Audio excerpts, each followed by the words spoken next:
Here's the human skull. It's not just one solid bone, but a combination of several bones that are joined together. First, we have the two largest bones in the skull, known as the parietal bones.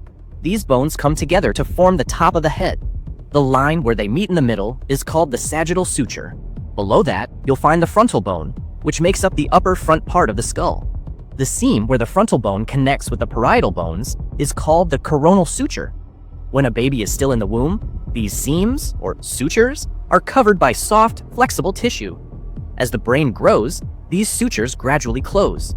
By the time the baby turns 1 year old, these soft spots turn into solid bones, which protect the brain.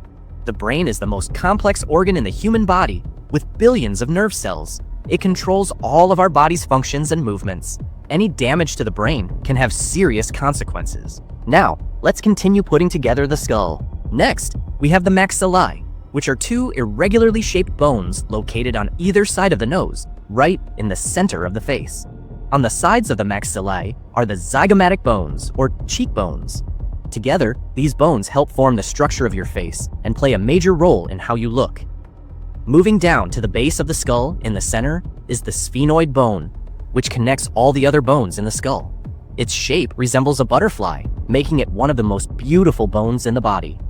Finally, we add the temporal bones, which are located on either side of the head near the ears. These bones form part of the skull and also protect the brain. Since the temporal bones are part of the hearing system, they are thin and delicate. Once we add the jawbone and all the other pieces together, we have a complete human skull.